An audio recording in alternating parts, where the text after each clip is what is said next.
Sveiki! Tagad ir tāds ziemas vidus, it kā patiesībā melnaukšņiem lēnām birst sēklas, un tur augšā pa to koku, cik te daudz var redzēt, dzīvojās vesels mazo putniņu bars. Viņi tur spurdz uz pa labi, pa kreisi, ēd melnaukšņu sēkliņas, iespējams tie kaņepīši vai kādi citi mazo putniņu suga. Un tā tur pa laikām visu laiku tā viņi to ziemu var izdzīvot, ēst sēkliņas. Tāda smuka vērošana, skatīšanās, tāda bišķi meditācija, laiks varētu būt siltāks, tā vadās smuki. Tas bars kaut kur paceļās, aizspurdz, noteikti tagad, kamēr filmēs, viņi tur sēdēs un nekur nekustēsies.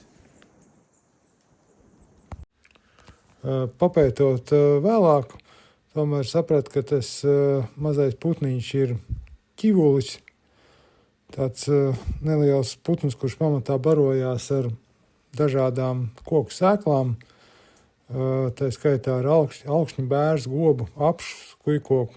Sēkliņas ēd, tas nozīmē, viņš ēd gandrīz visu sezonu kaut kādas sēklas, arī pa vasaru viņš ēd lakstaugu sēklas, dažādas pienenes, vībotnes un balānas un droši vien visas pārējās iespējamās citas sēklas, ko var dabūt. Un interesanti to, ka tās sēklas viņš izvairās ēst no zemes.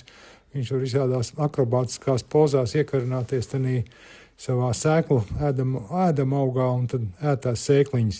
Pavērojot to alksni ilgāk, arī varēja redzēt, ka tie ķivuļi tur ir samērā liela akrobāti. Un kopumā tas bars tā kā viens vienots organisms pārvietojās no vienu koku uz otru, tikai tādos sev vien zināmos trajektorijās, un kad ir ēšanas sākums un ēšanas beigas.